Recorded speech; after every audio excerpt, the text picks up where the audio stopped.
Movie की शुरुआत होती है रात्रि के समय में, जहां पर हम टेस नाम की एक लड़की को देखते हैं जो कि ब्राइटमूर अपार्टमेंट्स डेट्रॉइट टाउन के अंदर आई हुई थी और उसने एयरबीएनबी से 476 बारबरी घर बुक किया था। लेकिन जब वो वहां पर जाती है तो उसको कीज नहीं मिलती और वो अपनी कार में बैठकर उस घर को रेंट पर लगाने वाली एजेंसी में कॉल करने लगती है, लेकिन कोई भी कॉल पिक नहीं करता। अब वो अपनी कार के अंदर बैठी हुई थी कि तभी उसे उस घर के अंदर कोई दिखता है और अब घर के डोर को वो नॉक करती है और विंडोज से झांक कर देखती है तो अंदर एक लड़का था जो उसको नोटिस करके डोर ओपन करता है, जिसको वो बताती है कि उसने एयरबीएनबी से ये घर बुक किया है। लेकिन वो लड़का ये कहता है कि उसने भी किसी और रेंटल सर्विस से ये घर बुक किया है, यानी कि यहाँ पर डबल बुकिंग हो गई थी। अब उन दोनों को ही समझ में नहीं आता कि आखिर करना क्या है। तो पहले तो वो लड़का उसे घर के अंदर बुलाता है क्योंकि बाहर काफी बारिश हो रही थी और अपना नाम वो कीथ बताता है, जिसका कैरेक्टर प्ले किया है बिल स्कार्सगार्ड ने, जिन्होंने इट मूवी के अंदर पेनीवाइज का रोल प्ले किया था। खैर अब टेस घर के अंदर आ जाती है और वॉशरूम जाती है पूरे घर को चेक करते हुए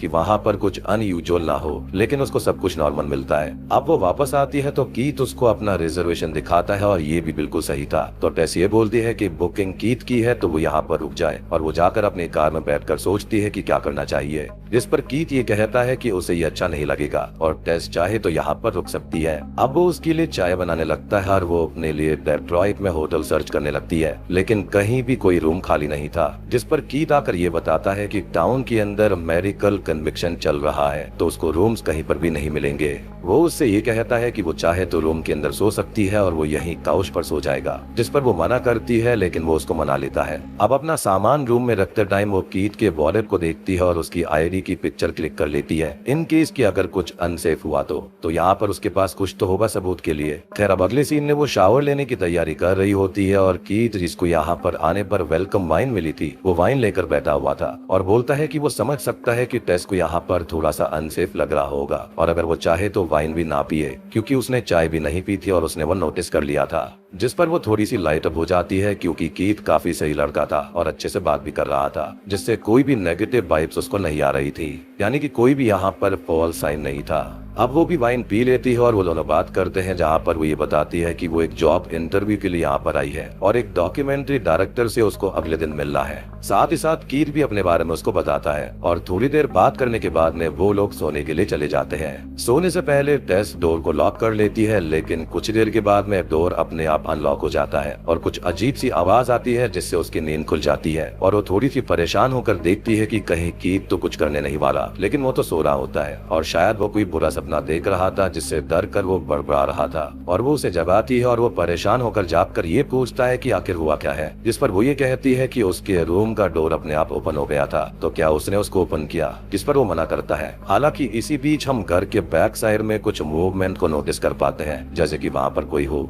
अब टेस वापस आकर सो जाती है और अगले दिन जागने पर उसे कीथ का एक नोट मिलता है, जिसमें लिखा हुआ था कि वो अपने काम से बाहर गया है और शाम को आकर वो लोग मिलेंगे। और हम ये भी समझ सकते हैं कि टेस यहाँ पर काइंड ऑफ उसको पसंद करने लगी थी। खैर अब वो भी अपने इंटरव्यू के लिए घर से निकल जाती है तो बाहर आकर ये देखती है कि वहाँ पर सारे घर उजड़े हुए थे, इवन उस इलाके में कोई भी नहीं रहता था, सारे के सारे घर टूटे फूटे हुए थे, जो कि उसको काफी अजीब लगता है। खैर अब वो उसी डायरेक्टर से मिलने जाती है और उसका इंटरव्यू काफी अच्छा होता है और उसकी जॉब भी यहाँ पर डन हो गई थी। डायरेक्टर उससे पूछती है कि वो अभी कहाँ पर रुकी हुई है, जिस पर वो बताती है कि वो ब्राइटमोर नाम के एरिया के अंदर एयरबीएनबी स्टे पर रुकी हुई है, जिस पर वो डायरेक्टर ये कहती है कि वहाँ तो कोई भी एयरबीएनबी की सर्विस नहीं है और टेस वहाँ पर ज्यादा टाइम ना रुके क्योंकि वो जगह अच्छी नहीं है। अब वापस आने पर वो फिर से उस टाउन को देखती है, लेकिन इस बार उसका नजरिया बदल गया था और उसको खुद ही उस जगह से नेगेटिव वाइब्स आने लगती हैं। अब तभी दूर से एक आदमी उसकी ओर भाग कर आने लगता है और उसको रोकने लगता है, जिससे डर कर वो घर के अंदर चली जाती है और वो आदमी उससे ये कहता है कि वो इस घर से बाहर आ जाए। अब वो 911 को कॉल करके यहाँ के बारे में बताती है कि यहाँ पर उसको कोई आदमी परेशान करने आया है और ऑपरेटर ये बोलती है कि अभी वहाँ पर यूनिट अवेलेबल नहीं है और अवेलेबल होते ही वो यूनिट को भेज देंगे।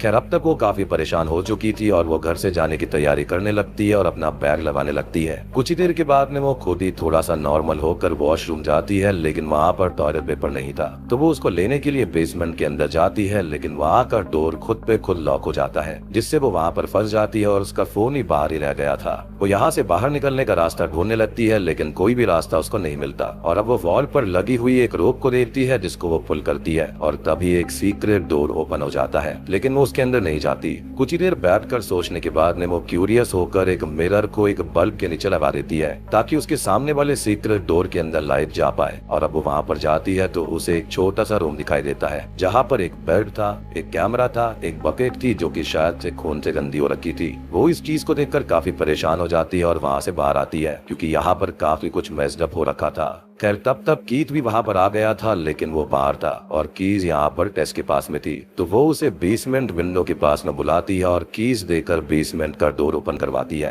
अब वो बहुत ही ज्यादा परेशान कीज हो जाने लगती है, लेकिन कीथ उसको रोकता है और पूछता है कि आखिर हुआ क्या है। तो वो उसको उस रूम में रखे हुए बेड, कैमरा और बकेट वाली बात बताती है और साथ ही साथ उस रूम के अंदर एक रेड हैंड प्रिंट भी था जिस पर वो ये कहता है कि वो बेसमेंट है और किसी ने अपना जंक वाला सामान वहाँ पर रखा होगा। लेकिन वो बहुत ही डरी हुई थी और जाने की जिद करने लगती है, जिस पर वो ये कहता है कि एक बार वो नीचे जाकर चेक करेगा और तुरंत ही वापस आ जाएगा और तब तक वो वेट कर ले, क्योंकि अगर बेसमेंट फिर से लॉक हो गया तो कोई भी खोलने वाला नहीं होगा। जिस पर वो एग्री हो जाती है। अब वो बेसमेंट के अंदर जाता है और कुछ देर तक वापस नहीं आता, तो टेस बेसमेंट डोर पर एक चेयर फंसाकर अंदर जाती है ताकि वो लॉक ना हो जाए। अब उस सीक्रेट रूम के अंदर उसको कीथ कहीं पर भी नहीं मिलता, तो वो काफी परेशान हो जाती है और तभी उसको एक अंडरग्राउंड टनल जैसी जगह मिलती है। मींस की बेसमेंट के अंदर भी एक और बेसमेंट है और वो कीथ को वहाँ पर आवाज लगाती है तो उसको नीचे से रिप्लाई आता है कि वो यहाँ पर नीचे है और उसे मदद की जरूरत है। खैर अब वो डरते हुए नीचे तक जाती है और नीचे आने पर वो ये देखती है कि इस जगह पर ढेर सारे केजेस रखे हुए थे, जिसे देखकर वो और भी ज्यादा परेशान हो जाती है। अब वो और थोड़ा आगे जाती है तो उसे कीथ मिल जाता है जो कि उससे ये कहता है कि यहाँ पर कोई और भी है जिसने उसे बाइट किया है और उनको वहाँ से भागना पड़ेगा, जिससे टेस का डर अब बहुत ज्यादा बढ़ गया था। और अब वहाँ पर तभी एक अजीब सी डिफॉर्म लेडी आती है और वो कीथ को पकड़कर उसका सर वॉल पर मार मार कर उसको जान से मार देती है और तभी सीन यहाँ पर शिफ्ट हो जाता है। अब हम देखते हैं एक सिटकॉम एक्टर एजे को जो कि कहीं पर जा रहा था और उसे अपने टीम का कॉल आता है कि उसकी को एक्ट्रेस ने उसके ऊपर मोलेस्टेशन के चार्जेस लगाए हैं, तो उसे शो से हटाया जा रहा है। साथ ही साथ उस पर ट्रायल भी चलने वाला था। अब एजे इस बात से बहुत ही ज्यादा परेशान हो जाता है। अब अगले सीन में वो अपने वेल्थ मैनेजर से मिलने जाता है और उसको बताता है कि वो 2 केस लड़ने वाला है, पहले इन चार्जेस के अगेंस्ट और दूसरा उस लड़की के ऊपर डिफेमेशन केस, जिस पर उसका वेल्थ मैनेजर उसको ये बोलता है कि उसके पास पैसे की कमी है और अगले 3 महीने में वो 0 पर आ जाएगा। तो अब पैसे के अरेंजमेंट्स के लिए उसे या तो अपना घर बेचना होगा या फिर जो उसकी रेंटल प्रॉपर्टीज है उनको बेचना पड़ेगा। साथ ही साथ वो वेल्थ मैनेजर भी उसको छोड़ देता है। खैर अब हम एजे को टाउन से बाहर जाने की तैयारी करते हुए देखते हैं और वो अपने लॉयर को कॉल करके ये बोलता है कि वो उस लड़की से बात करना चाहता है, जिस पर वो साफ साफ कहता है कि पहले वो उस लड़की को कॉल ना करे, इससे केस और वीक हो जाएगा और उस पर चार्जेस ऑलरेडी लगे हुए हैं, तो वो स्टेट से बाहर भी नहीं जा सकता और उसे कभी भी अरेस्ट किया जा सकता है। अब हर चीज से परेशान होकर एजे अपने एक प्रॉपर्टी यानी कि एक घर में रहने जाता है और ये घर कोई और नहीं बल्कि वही घर है जहाँ पर हमने कुछ हफ्तों पहले टेस और कीथ को देखा था। यहाँ पर आने पर एजे को उनका सामान मिलता है तो वो परेशान हो जाता है कि उसके घर में आखिर रह कौन रहा था और वो उस एजेंसी की मैनेजर को कॉल करता है जो कि ये बताती है कि ये घर कुछ हफ्तों पहले रेंट के ऊपर गया था और फिलहाल तो वहाँ पर किसी को भी रेंट पर नहीं भेजा गया है और वो फोन काट देती है, जो कि काफी अजीब था। ऐसा लग रहा था कि जैसे ये एजेंसी वाले जानबूझकर इस जगह पर सबको भेजते हो, क्योंकि डायरेक्टर का क्लियरली ये कहना था कि वहाँ पर कोई भी एयरबीएनबी नहीं है। खैर वो उस चेयर को देखता है जिसको बेसमेंट के डोर को रोकने के लिए टेस ने लगाया था और वो उस डोर को बंद कर देता है। खैर अब थोड़ी देर के बाद वो अपने फ्रेंड से मिलने जाता है जिसको वो सच बताता है कि उस लड़की के साथ वो उस दिन इंटीमेट हुआ था और वो मना कर रही थी, लेकिन उसको ये लगा कि बाद में उसने एंजॉय किया होगा, लेकिन ऐसा नहीं हुआ। अब रात को वो नशे में घर पर आता है और उस लड़की को कॉल करके सॉरी बोलता है, उसकी गलती थी और सो जाता है। अगले दिन जागने पर वो उन दोनों का सामान देखता है और सोचता है कि बेसमेंट के अंदर कुछ हो सकता है और वो उसका डोर चेक करता है तो नीचे से किसी के चलने की आवाज आ रही थी और वो इससे थोड़ा सा परेशान हो जाता है, लेकिन बाहर आकर एक नाइफ और टॉर्च लेकर वापस बेसमेंट चेक करने जाता है। उसे वो मिरर वैसा ही सेट किया हुआ मिलता है जिसे टेस ने सेट किया था और उसको सीक्रेट डोर भी मिल जाता है और वो उसके अंदर उस सीक्रेट कैमरा और बेड वाले रूम को देखकर काफी खुश था, क्योंकि उसके दिमाग में आइडिया आता है कि इससे इस घर की पर स्क्वायर फीट लेंथ जो है वो और बढ़ जाएगी और वो इसको महंगा बेच पाएगा। वो एक मेजरिंग टेप लेकर आता है और सभी जगह को नापने लगता है और वो सीक्रेट टनल वाले बेसमेंट के अंदर भी जाता है, जिसको देखकर तो वो और भी ज्यादा खुश था और उसके अंदर जाकर उसे नापने लगता है। उसे वो केजीज भी मिलती है जो कि टेस को दिखाई दी थी और वो उस जगह को भी मेजर करता है और अब वो आगे जाता है तो उसे एक रूम मिलता है। उसके अंदर एक टीवी भी लगा हुआ था जिसके ऊपर न्यू बॉर्न बेबी केयर वाला शो आ रहा था और अब तभी वो टीप अपने आप बंद होने लगती है और कोई चीज भागते हुए एजे की ओर आने लगती है, जिससे बचकर वो दूसरी ओर भागता है, लेकिन इवेंचुअली वही डिफॉर्म्ड लेडी उसको पकड़ लेती है और एक गर्दे के अंदर केस के अंदर डाल देती है, जहाँ पर वो काफी डरा हुआ और परेशान था, जिसको टेस संभालती है। जी हाँ, टेस यहाँ पर जिंदा थी और इसी के साथ में ये सीन यहाँ पर शिफ्ट हो जाता है, जिसके साथ ही हम देखते हैं इस घर के एक ओल्ड फ्लैशबैक को, जहाँ पर हम इसके ओरिजिनल ओनर फ्रैंक को देखते हैं और ये टाइम काफी मंदी का था। खैर अब फ्रैंक एक सुपरमार्केट के अंदर जाता है और वहाँ से बेबी डिलीवरी का सामान और इन्फेंट के लिए सामान ले लेता है, जिस पर शॉप अटेंडेंट उससे पूछती है कि बच्चे की मदर साथ नहीं आई, जिस पर वो मना कर देता है। अब वो वहाँ से निकलता है और एक लेडी का पीछा करने लगता है, जिसके घर के पास पहुँचने पर वो एक सर्विस प्रोवाइडर की तरह ड्रेसअप होकर उस लेडी के घर के अंदर प्लम्बिंग सर्विस के बहाने जाता है और वहाँ की विंडो को अनलॉक कर देता है किसी पर्पस के लिए।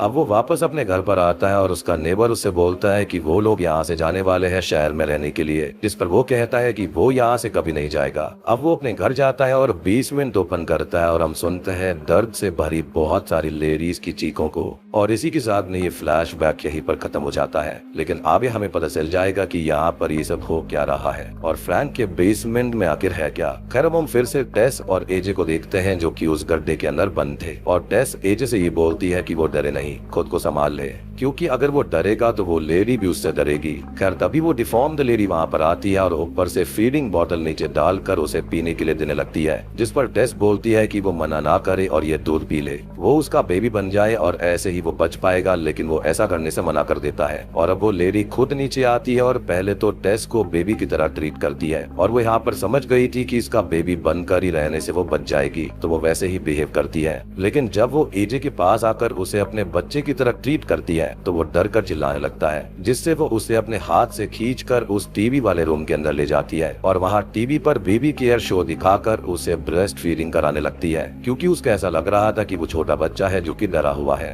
अब वहाँ पर वो उस केस को खोलकर आ गई थी तो टेस वहाँ से बाहर आती है और वहाँ से भागने लगती है, जिसकी आहट पाकर वो लेडी उसके पीछे पड़ जाती है, लेकिन वो भागकर बेसमेंट के अंदर आ गई थी और उस विंडो को तोड़कर वहाँ से निकलने लगती है, जिसको वही होमलेस आदमी अंदर से खींच लेता है। और ये होमलेस आदमी वही है जो कि स्टार्टिंग में टेस को अंदर जाने से रोक रहा था। अब टेस उसे अंदर की सारी बातें बताने लगती है, लेकिन उसे सब कुछ पहले से ही पता था और वो उसको समझाता है कि वो यहाँ से दूर चली जाए क्योंकि ये जगह बहुत बुरी है और वो लेडी यहाँ की एक लौती बुरी चीज नहीं है। लेकिन टेस बोलती है कि वहाँ एक और आदमी एजे फंसा हुआ है और वो उसको बचाना चाहती है, जिस पर वो होमलेस मैन ये बोलता है कि वो देख ले उसको क्या करना है, लेकिन रात को उस लेडी से वो बच जाए क्योंकि उसी वक्त वो बाहर आती है। और स्टार्टिंग में हमने इस घर के अंदर जो आर्ट सुनी थी वो इसी लेडी की थी। खैर अब वो हेल्प लेने के लिए निकल जाती है और कुछ ही दूर जाने पर उसको एक गैस स्टेशन मिलता है, जहाँ से वो पुलिस को कॉल करके बुलाती है। इधर एजी भी मौका पाकर भागता है, लेकिन वो टनल के अंदर ही था और अब तभी उसको एक सीक्रेट रूम मिलता है, जिसके पास आने पर वो लेडी जो कि उसका पीछा कर रही थी वो भी लौट जाती है, यानी कि उससे वो डरी हुई थी।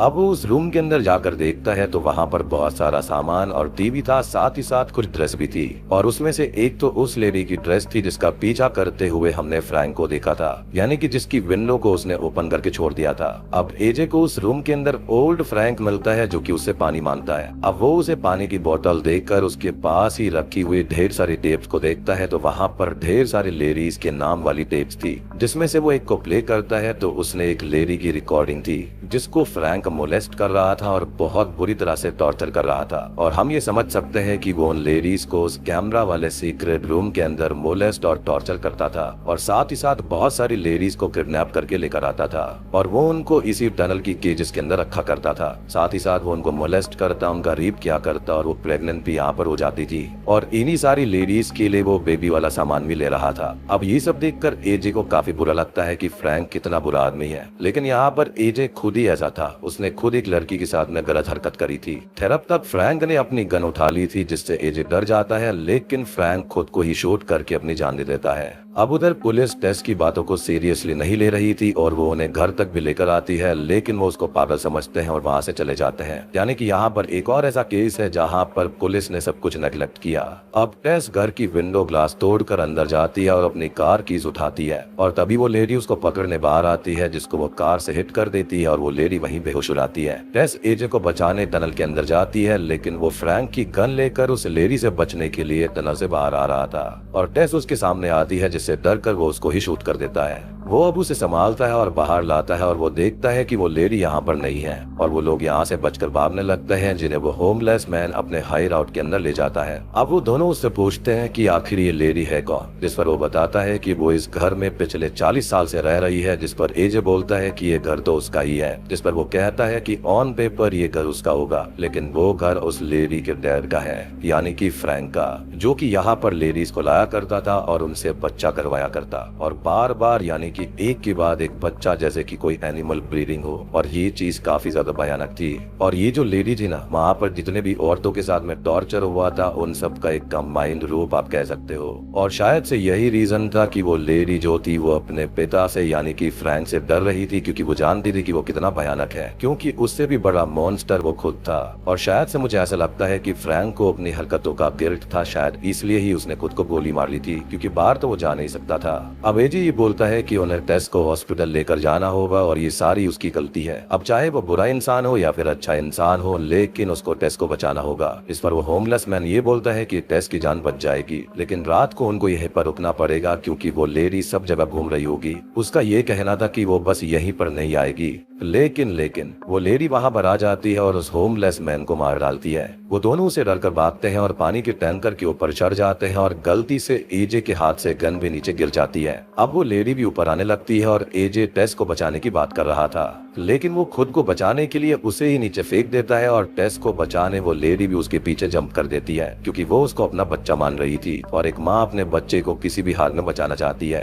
और जब एजे ये देखता है तो टेस उस लेडी के ऊपर थी और वो दोनों मर चुकी थी। वो नीचे आता है और अपनी गन उठाता है और उनके पास आता है तो टेस असल में जिंदा थी, जिसको वो संभालता है और फिर से अच्छी बातें करने लगता है, विच मीन्स कि वो कितना भी अच्छा बन ले, खुद को बचाने वो दूसरों को मरने छोड़ सकता है। और ये साफ साफ दर्शाता है कि वो एक ईविल है और फ्रैंक के जैसा ही है। लेकिन वहीं दूसरी तरफ टेस उसको बचाने वापस आई थी और कितनी कोशिश कर रही थी। एनिमीज अब टेस यहाँ पर बच तो गई थी, लेकिन वो उठती है जिसमें पीछे से वो लेडी भी उठ जाती है, जो कि अभी जिंदा थी, और वो एजे का सर फाड़ कर उसको भी जान से मार डालती है, क्योंकि उसने उसकी बच्ची को नीचे फेंका था। अब वो टेस को अपनी बच्चे की तरह संभालने लगती है और उसका प्यार एकदम प्योर था, लेकिन कहीं ना कहीं वो टेस को ये हिंट दे रही थी कि वो उसको खत्म कर दे। और टेस भी यहाँ पर समझ जाती है कि वो लेडी सोसाइटी में नहीं रह सकती, भले ही वो मॉन्स्टर ना हो, क्योंकि जो लोग खुद ही कहीं ना कहीं पर ईविल है वो लोग उसको एक मॉन्स्टर समझेंगे। और वो उसको शूट करके उस टाउन से बाहर चल पड़ती है। इसी के साथ ने मूवी यहीं पर खत्म हो जाती है।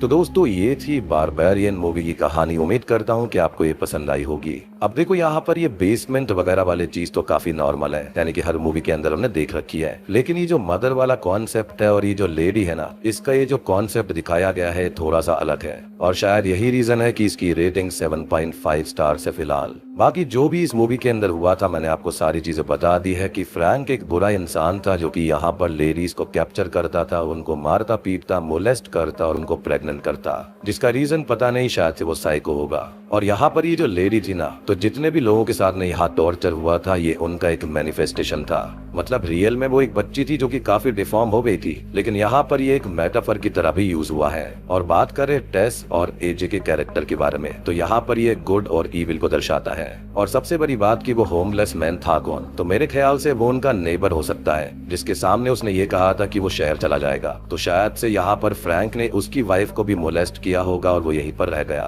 I mean, ये खाली मेरी थ्योरी है, मैं इसको कंफर्म नहीं कर सकता। उम्मीद करता हूँ कि आपको ये वीडियो पसंद आई होगी। पसंद आई है तो वीडियो को लाइक कर देना, चैनल के ऊपर नए हैं तो सब्सक्राइब कर लीजिए।